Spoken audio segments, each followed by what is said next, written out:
किमिति भक्ति आसीबो ना ज्ञान मिश्रा वैराग्य न हेले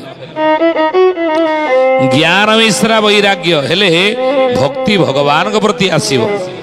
ज्ञान मिश्रा वैराग्य कौन गीता पढ़िले भागवत पढ़िले रामायण पढ़िले पुराण शास्त्र पढ़ुचे भगवान का विषय पढ़िले तादरे गीता पढ़िले कर्मयोग ज्ञान योग सांख्य योग भक्ति योग सब रही भागवत पढ़िले रामायण पढ़िले ज्ञान कथा अच्छी तेणु से ज्ञान कथा पढ़ी यदि ज्ञानटा संसार प्रति वैराग्य जात न कला खाद्य हजम हेले कौन हुए खाद्य हजम हेले शरीर को बल मिले नहीं हजम हो शरीर को अंग प्रति शक्ति मिले किंतु खाद्य जदि हजम न हुए कौन हुए दीटा आकार बाहर गोटे बांती आकार ना झाड़ा आकार बाहर जीव से भाई ज्ञान जदि हजम हो गला ताले संसार प्रति वैराग्य जात कराए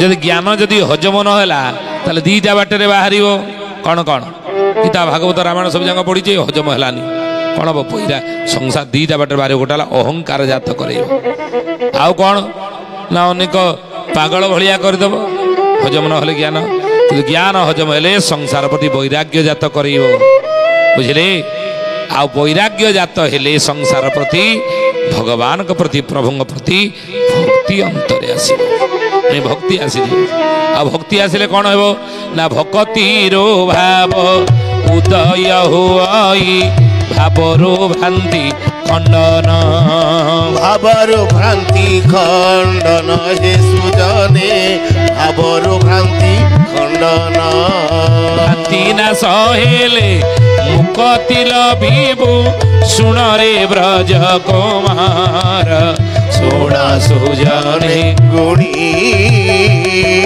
बेड़ काल आसी लाणी हे सुण सुजने गुणी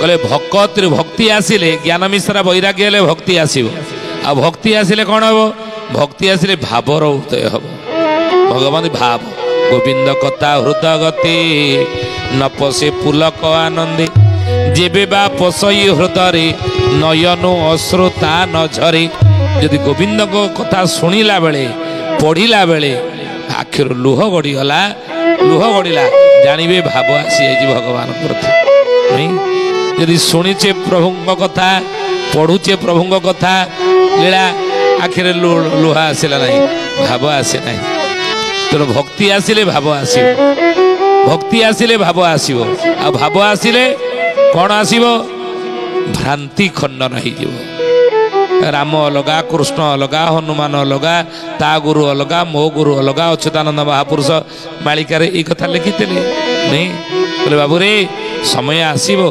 कलिजुगे कौन हम ना नाना जाति नाना तिलक काटे संप्रदा ज्ञान नथिबो ये कथा महापुरुष मालिकार लिखिं कहले कहले बाबू यही घटना घटे नाना जाति नाना तिलक संप्रदाय ज्ञान नथिबो धर्म भितर सांप्रदायिक भेदभाव ता गुरु ता धर्म ता ठाकुर अलगा ना ये भ्रांति जदि रही दूरीभूत हो भाव आसीगले आउ भ्रांति दूर हेले मुक्ति तू पाइबू रे कलिजुगर मनीष मुक्ति पथर यात्री हेबू से अच्युत लिखिले कहले भक्ति पाइले मुक्ति हाथ मुक्ति पाइले सब पंडित मुक्ति पाइले सब पंडित मुक्ति पाइले सब पंडित बोलिए महापुरुष अच्युतानंद जी की ज्ञानी गुणी मंडली सुथे जानी कहले बाबू रे भक्ति पाइले मुक्ति हाथ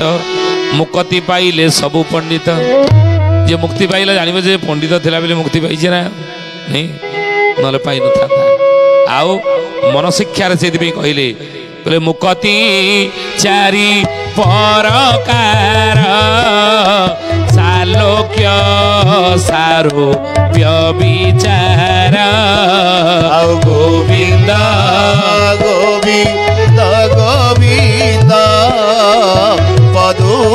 पदुगालुची मकरंद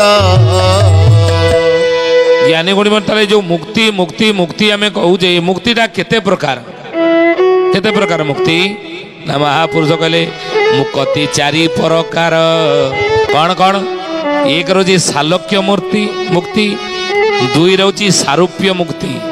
ଆଉ ଦୁଇଟି କ'ଣ ନା ସାମୀପ୍ୟ ସାଜୁ ଜୟ ଜାଣ ଏମାନେ ବ୍ୟାଘ୍ର ରସମାନ।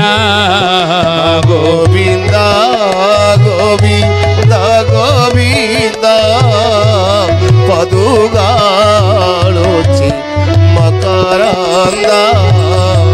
ଚାରି ପ୍ରକାର ମୁକ୍ତି ରହିଛି, ଗୋଟିଏ ମୁକ୍ତି ନୁହଁ। ଗୋଟେ ହେଲା ସାଲୋକ୍ୟ ମୁକ୍ତି, ଦ୍ୱିତୀୟ ହେଲା ସାରୂପ୍ୟ ମୁକ୍ତି, ତୃତୀୟ ହେଲା ସାମୀପ୍ୟ ମୁକ୍ତି। ସମ୍ମୁଖରେ ଆପଣ ଥିବେ, ଭଗବାନଙ୍କୁ ଗଜରାଜ ଦର୍ଶନ କଲା ନାଇଁ, ଗରୁଡ଼ ପୃଷ୍ଠରେ ପ୍ରଭୁ ଆସିଥିଲେ, ଚକ୍ରରାଜ ସୁଦର୍ଶନକୁ ପଠେଇଲେ। ଚକ୍ରରାଜ ସୁଦର୍ଶନ କୁମ୍ଭୀରର ବେକ କାଟିଦେଲା ଏବଂ କୁମ୍ଭୀର ଦେଖିଲା ଲକ୍ଷ୍ମୀ ନାରାୟଣଙ୍କୁ ସମ୍ମୁଖରେ ନାଇଁ। ବିଷ୍ଣୁ ଆୟୁଧରେ ମଲା, ମୁକ୍ତି ପାଇଗଲା, ଦର୍ଶନ କରି ମଲା। କଂସ ମଞ୍ଚାରୁ ପଡ଼ି କଂସ ମଲା, ମଞ୍ଚାରୁ ପଡ଼ିଲା, ଭଗବାନଙ୍କୁ ଦର୍ଶନ କଲା, ମୁକ୍ତି ପାଇଗଲା ନାଇଁ। ଇଏ ହେଉଛି କ'ଣ ସାମୀପ୍ୟ ମୁକ୍ତି। ନିକଟରେ ଭଗବାନଙ୍କୁ ଦର୍ଶନ କରି ଏ ଜୀବ ଯେତେବେଳେ ମୁକ୍ତି ପାଏ ତାକୁ କହନ୍ତି ସାମୀପ୍ୟ ମୁକ୍ତି ନାଇଁ।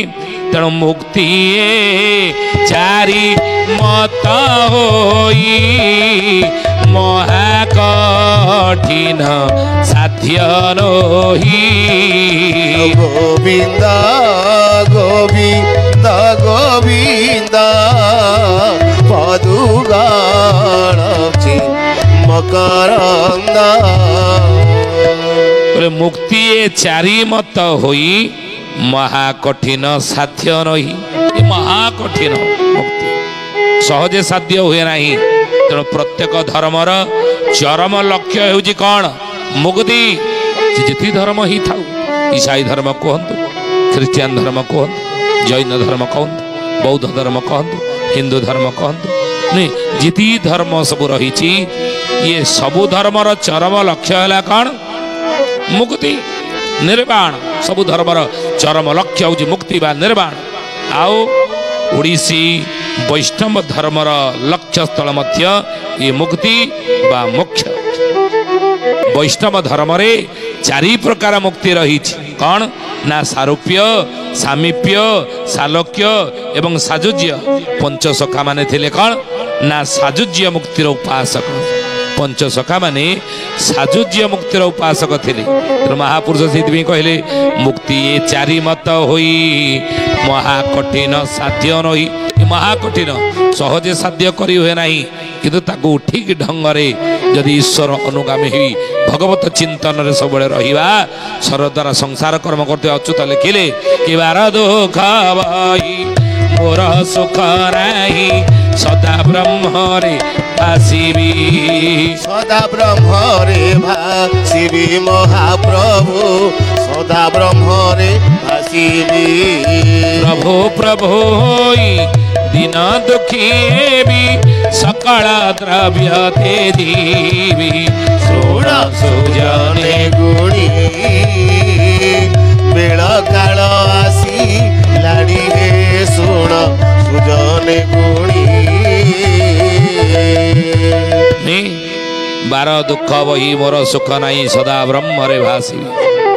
ପ୍ରଭୁ ପ୍ରଭୁ ହୋଇ ଦିନ ଦୁଃଖୀ ହେବି, ସକଳ ଦ୍ରବ୍ୟ ତ୍ୟଜିବି। ପ୍ରକୃତରେ ମୁକ୍ତି ପାଇବ କି ନା ଶରୀର ଦ୍ୱାରା ସଂସାର କର୍ମ କରୁଥିବ, ସବୁବେଳେ ବ୍ରହ୍ମମୟ ଚିନ୍ତାରେ ଯେ ବୁଡ଼ିକି ଥିବ ନାଇଁ। ପ୍ରତିଟି କର୍ମ ଭଗବାନଙ୍କୁ ସମର୍ପିତ କରି କରୁଥିବ ନାଇଁ, ତାହେଲେ ସେ ମୁକ୍ତି ପାଇବ ସଂସାରରେ। ତେଣୁ ସେଇଥିପାଇଁ ମହାପୁରୁଷ ଏ କଥା ବାଟ ବତେଇଛନ୍ତି। ବୋଲେ ନାରାୟଣ ବୋଲେ ତୋତେ ହୋଇଲେ ପ୍ରସନ୍ନ, ଯାହା ଇଚ୍ଛା ତାହା ମନେ ବର ମାଗି ଘେନ। ବର ମାଗି ଘେନ ବାବୁ, ବର ମାଗି ଘେନ, ବର ମାଗି ଘେନ ବାବୁ, ବର ମାଗି ଘେନ। ନାରାୟଣ ବୋଲେ ତୋତେ ହୋଇଲେ ପ୍ରସନ୍ନ, ଯାହା ଇଚ୍ଛା ତାହା ମନେ ବର ମାଗି ଘେନ। ଯାହା ବର ଚାହୁଁଛ ମାଗି ନିଅ ହେ ଭକ୍ତ ମୋର। ନା ପ୍ରସନ୍ନ ହୋଇଲେ ଯେବେ ମୁକ୍ତି ମୋତେ କର, मुक्ति सिद्धि वांछा मोते दिय चक्र धर दिय चक्रधर प्रभु दिय चक्रधर दिय चक्रधर प्रभु दिय चक्रधर भक्त भगवत दर्शन रे प्रभु को किछि मागे ना जी प्रकृत भक्त होइथिबो से मुक्ति ही मागे प्रभु मुक्ति दिया मुक्ति दिया नहीं तेणु ज्ञानी गुणी मंडली ये हूँ मुक्ति चारि प्रकार आलोचना आम कले तेणु पंचसखा माने थिले साजुज्य मुक्ति भगवान को प्रार्थना करुले प्रभु आमको साजुज्य मुक्ति दियंतु नहीं।